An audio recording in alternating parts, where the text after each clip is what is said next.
तो महाराष्ट्र की सियासत में उद्धव ठाकरे और राज ठाकरे के साथ आने की अटकलें पूरे शबाब पर हैं, जिसको लेकर अब मुंबई के कई इलाकों में पोस्टर्स भी लगाए गए हैं। तो वहीं इस पर अब सीएम देवेंद्र फडणवीस की प्रतिक्रिया सामने आई। उन्होंने कहा है कि इस मामले में उनको कोई दिलचस्पी नहीं है।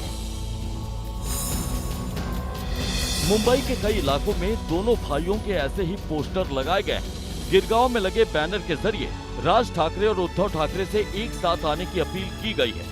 इस बैनर पे लिखा गया है कि 8 करोड़ मराठी जनता के लिए आप दोनों एक साथ आने की हम जो है वो प्रतीक्षा कर रहे हैं। Well, I welcome the decision. They are a family and Bala Saheb Thakre's huge legacy. इस पोस्टर में बाला साहब ठाकरे को भी दिखाया गया है। वहीं इस मामले पर जब महाराष्ट्र के सीएम देवेंद्र फडणवीस से सवाल किया गया तो उन्होंने कहा कि बेगानी शादी में अब्दुल्ला दीवाना बनने में उन्हें बिल्कुल भी दिलचस्पी नहीं है। ठाकरे एकत्र मागच्या वेळेस बोललो तेच आजच सांगतो, बेगानी शादी में अब्दुल्ला दीवाना मी नाही। त्याच्यामुळे ते दोन पक्ष आहे, दोन भाऊ आहेत, काका पुतळे आहेत, त्यांचं त्यांनी ठरवायचं आहे। ठरवलं तर प्रतिक्रिया देऊ, नाही ठरवलं तर तुमची पतंगबाजी चालू राहील। त्याच्यामुळे त्याच्यावर मला कशाला विचार। और बात आरएसएस प्रमुख मोहन भागवत के बड़े बयान की, जो उन्होंने आजादी की लड़ाई के इतिहास को लेकर दिया है। भागवत ने नागपुर में कार्यक्रम में कहा कि आजादी सभी के सामूहिक प्रयासों से मिली है और इसका श्रेय कोई भी संगठन विशेष नहीं ले सकता। स्वातंत्र्य कोणामुळे मिळालं अशी चर्चा चालते।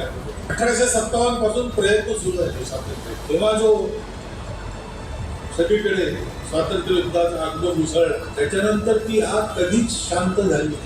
अनेक प्रकारचे प्रयत्न झाले आणि या सगळ्याचा सम टोटल तेव्हा इंग्रजी असा परिणाम म्हणून आपल्याला स्वातंत्र्य मिळालं। हे जरी खरं असलं तरी ज्यांच्या हयातीत ते मिळालं त्यांच्या खात्यामध्ये ते जाणार याच्यात काही वावगा नाही। पण ती एक स्वीकारण्याची गोष्ट असते। श्रेय स्वीकारणं हेही त्यांचं नाही, त्यांच्या डोक्यावर आलं तर अहंकार। श्रेय मिळालेलं पचवणं हे ज्यांना संभव आहे, इतकी खोली आणि उंची त्यांच्या चरित्राची आहे। और आइए खबरों में आगे बढ़ते हुए अब खबर आपको दिखा देते हैं कर्नाटक से, जहां पर बेंगलुरु में आरसीबी के जश्न में भगदड़ की जांच हो रही है और भगदड़ में 11 लोगों की मौत हुई थी, लेकिन लोगों के लिए ये मात्र एक आंकड़ा भर है। लेकिन इस आंकड़े के पीछे छिपी इंसानी पीड़ा का एक वीडियो सामने आया है, जिसने सबको झकझोर कर रख दिया। ये विलाप एक पिता का है जो अपने बेटे के कब्र से लिपटकर फूट फूट कर रो रहा है। ये वो चीत्कार है जिसे सुनकर किसी का भी कलेजा फट जाए।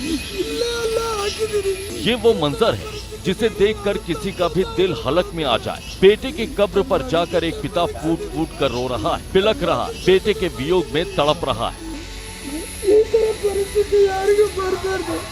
ಇದೇ ಜಾಗದಲ್ಲಿ ನನ್ನ ಮಗನ ಮಲಗಿಸಿದ್ದೀನಿ, ನನ್ನ ಮಗ ಇಲ್ಲೇ ನನ್ನ ಮಗಳಿಗೋಸ್ಕರ ಮಾಡಿ। ये कब्र 21 साल के भूमिक लक्ष्मण की है, जो उन बदनसीबों में एक था जो चिन्ना स्वामी स्टेडियम में आरसीबी के जीत के जश्न में हुई भगदड़ का शिकार हो गए। ಇಲ್ಲೇ ಎಲ್ಲ ಹಾಕಿದ್ದೀನಿ। ಈ ತರ ಪರಿಸ್ಥಿತಿ ಬೇರೆ ಯಾರ ತಂದೆ ತಾಯಿಗೂ ಬರೋದು ಬೇಡ। ನನ್ನ ಮಗನಿಂದ ಮಲಗಿಸಿದ್ದೀನಿ। अपने कलेजे के टुकड़े को हमेशा हमेशा के लिए गंवा देने वाले इस पिता के विलाप ने हर किसी को झकझोर दिया। बेंगलुरु के चिन्ना स्वामी स्टेडियम के बाहर हुई भगदड़ मामले में सिद्धरामैया सरकार की मुश्किल कम होने का नाम नहीं ले रही है, जहां पर कर्नाटक हाईकोर्ट ने सरकार से सवाल पूछे हैं और 10 जून तक जवाब दाखिल करने के लिए कहा है। वहीं सरकार ने मृतकों को मुआवजा बढ़ाने का ऐलान किया है। बेंगलुरु के चिन्ना स्वामी स्टेडियम के बाहर मची भगदड़ के मामले में सिद्धरामैया सरकार ने भले ही कई दावे किए हों, इसकी जांच शुरू करवा दी हो और निष्पक्ष जांच का भरोसा दिया हो, लेकिन कर्नाटक हाईकोर्ट ने इस मामले पर अपना रुख कड़ा कर लिया, जिसके बाद कर्नाटक हाईकोर्ट की ओर से सरकार से 9 सवालों के जवाब मांगे गए। आरसीबी की जीत का जश्न मनाने के लिए इजाजत किसने दी? ये निर्णय कब और कैसे लिया गया था? ट्रैफिक कंट्रोल करने के लिए क्या उपाय किए गए? क्या आयोजकों ने आवश्यक अनुमति ली थी? भीड़ कंट्रोल करने के लिए क्या व्यवस्था की गई थी?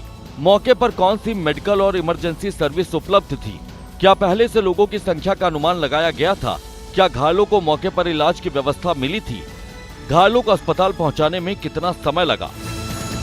वहीं दूसरी ओर सिद्धारमैया सरकार ने स्टेडियम के बाहर हुई भगदड़ का शिकार हुए लोगों के लिए मुआवजा बढ़ाने का ऐलान किया है, जिसके बाद भगदड़ में मारे गए लोगों के परिजनों को अब 10 लाख के बजाय 25 लाख रुपए मुआवजा दिया जाएगा।